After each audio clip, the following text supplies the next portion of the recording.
WWE could be making some groundbreaking changes to their programming come 2025 as one of the highest executives in the entire company announced that they are looking into the idea of doing 2-night PLEs. God help us all. We're going to take a look at exactly what was said, why 2-night PLEs are not necessarily the worst thing in the world, why for many fans they just might be the worst thing in the world, and what to make of all of this. We're also going to talk about a pretty major return that WWE is teasing for Saturday night's main event.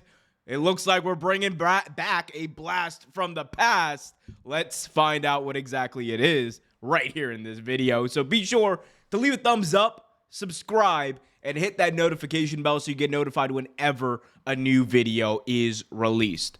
Let's dive right in and talk about the first topic, that being the idea of WWE doing 2-night PLEs, premium live events, pay-per-views, whatever you want to call them. They do them once, sometimes twice a month. And many fans have already seen some of the changes they've made recently. Of course, WrestleMania, ever since the pandemic, has been a 2-night affair, and that has gone over fairly well with fans. People seem to like that formatting for the Showcase of the Immortals.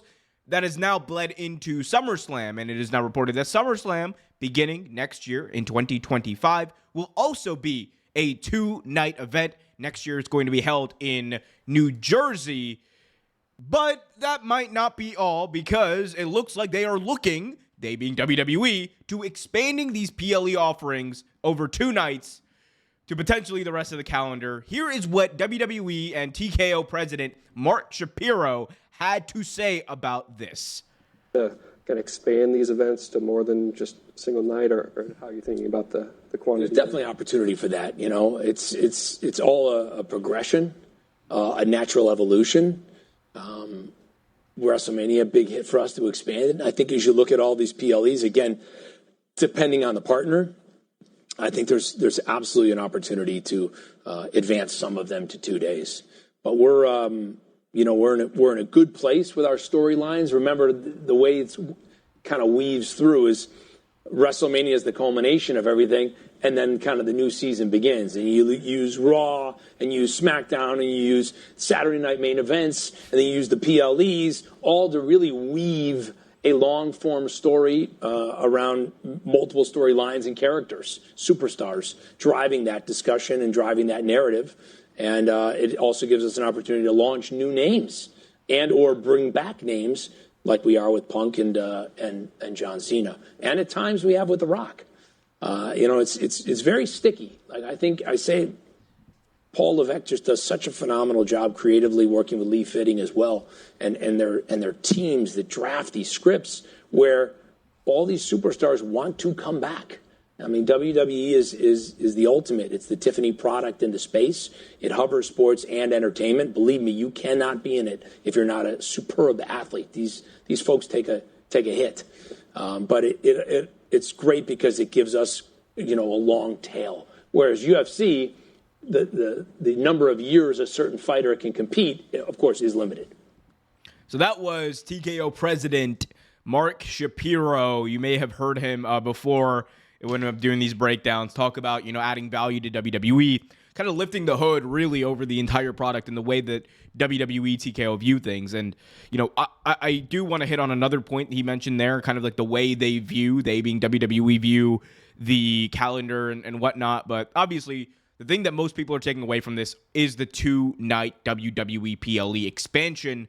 And notice what he said there. He said that if it makes sense in that market, if it makes sense for the place and the time, they are open to doing way more 2-night premium live events. And the reality is, if we just look at the way WWE has kind of expanded just in the past year, I think if you look at WWE before the merger, like it is a completely different company, completely different history, completely different product, really, than what it is now. And I am not saying that it's not still professional wrestling. It is, but just the way it is viewed in the zeitgeist and the way that the guardrails of professional wrestling have kind of been taken off of WWE, and they are able to be even more a part of pop culture than anyone could have thought just a couple of years ago. this TKO expansion has really helped them do that. And part of that expansion has been having connections to these cities and being able to pitch WWE as a special attraction for those cities, akin to a big sporting event. Not the Super Bowl, because obviously the Super Bowl is a massive thing, but a smaller version of that, or a smaller version of other big events. Regardless of all of that, though, I mean, if you just want to take a look at some of the numbers of like what these cities are offering WWE for some of their premium live events, just look at that. This is a courtesy of the good work over at WrestleNomics by Brandon Thurston. You can see that over the past couple of years, there has been a gradual increase in the amount of revenue that WWE is generating from all of the site fees and other incentives, tax incentives and such, that they're getting from these different markets. You know, just look at SummerSlam for next year, $7.1 million in site fees and tax incentives.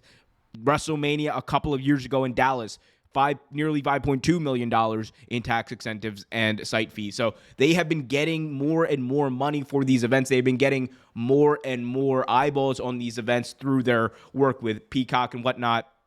And to them, if a city comes to them and says, hey, look, we want Bad Blood for 2 nights, and they pay the money, they are not going to say no to that. And that is just, I think, the way that they are headed. They want to make, if WWE is on that weekend, I think they want to make it a special thing. And I also believe that we're going to be in a future where we see a UFC, WWE kind of weekend kind of collide. Like you could have a situation where you have NXT, SmackDown, a PLE and a UFC fight night all in the same weekend in the span of just a couple of days, potentially some of them on the same day. And that is just what they are. They are using each other's brands to uplift each other, and that has been one of the biggest successes of this merger that TKO has had. And that is why I think WWE is just going to keep getting bigger and bigger and bigger. Will the bubble burst? Potentially at some point, but for right now, they are making a shitload of money. Like it is insane. They're making a boatload of money, and it does not seem to be stopping anytime soon. And that's why I think you could see 2-night PLEs. And I'll say this, in the next 5 to 10 years, I think there will be a 3-night WrestleMania. That is not just based off of, me making a bold prediction, but I do think that at a certain point, you're going to have a city that says, well, what if we added another night? Get more people in, get more money flowing into these businesses. Because at the end of the day, for the cities, that's what this is all about. It's about getting money into the local economy, local businesses, and essentially WrestleMania and these other events being big time, advertisements for these cities. So I definitely think you're going to see that. Another point that Mark Shapiro made in that you may have missed was kind of breaking down the way they view the storylines in WWE. And I think it's another kind of shift in the way that they kind of view WWE as a whole and the changes that WWE has made. He said that, essentially WWE is invested in long-term storytelling. And I have been very critical, I want to be clear, about the way that WWE does long-term storytelling. There have been several instances where it's great. I thought the original Bloodline stuff, amazing long-term storytelling over the past couple of years, was amazing. But the reason for that was because it engaged you week in, week out. At least for the past couple of months, that has not been the case. I don't think they have done a good job of doing engaging storytelling week after week after week. That is not to say that the numbers aren't great. That is not to say that they are not drawing or anything like that. They are obviously as bigger as they've ever been. But I also think they are also at a point where they're kind of too big to fail. They are Disney. They are the conglomerate. They are they're McDonald's, right? They're always going to make money no matter what they do. So in that sense, I think that focus on long-term storytelling, I think, is helpful to them because they can kind of just ride it out. But at the same time, I think for a large group of fans, you are kind of going to see at some point them step back, because if you're only going to focus on few months between Rumble and Mania, then at that point, what's the point of fans tuning in for the rest of the year? Because at the end of the day, Rhea Ripley, Liv Morgan are still feuding. Finn Balor, Damian Priest, at this point, are still feuding. Months, dragged out feuds are not the answer to long-storm storytelling. You need to be able to have advancement, have character development. Cody Rhodes is the biggest example of this. I've been very critical of the way that WWE have not advanced the character of Cody Rhodes over the last couple of months. And it has been damaging not only to his reign, but to the way that people view him as far as being an important part of the show. He's Cody. He's always going to get a pop, but that's just because he's over. Imagine what the pop would be if fans were really engaged.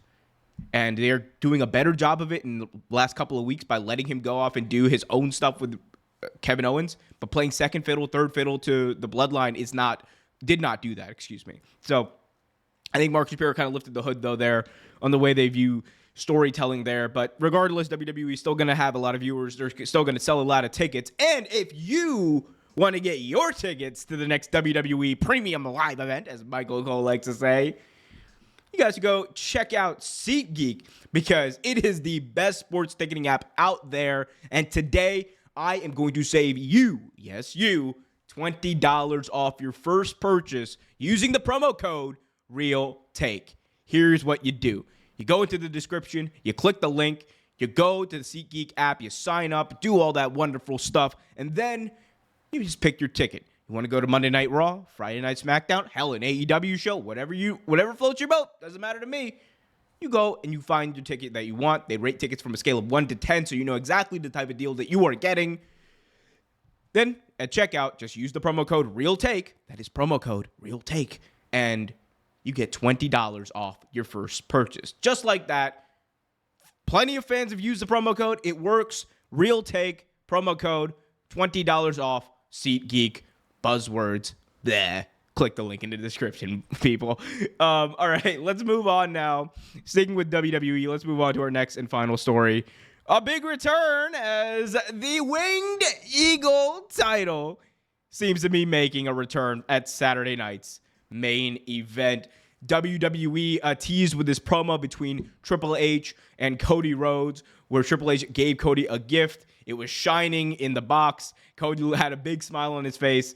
And it looks like we are finally getting the return of the big old Winged Eagle belt that was used in the early 1990s. One of the most iconic, if not the most iconic WWE title belt ever.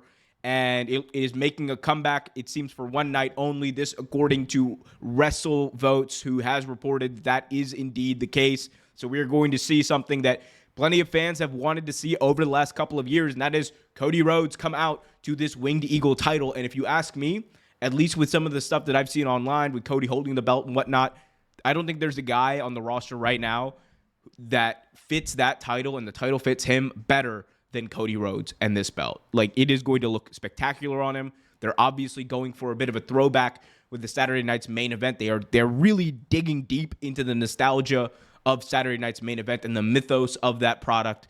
And I think this is definitely going to help. I think you're going to see a little bit of a different title belt, obviously, because they're not going to have a little F in there. Get the F out. That's what we're not doing. But obviously, they are definitely making strides to try to bring that nostalgia back. And I think Saturday night's main event is going to be a big show, massive show. Sold over 13,900 tickets, I believe, at this point, according to WrestleTix.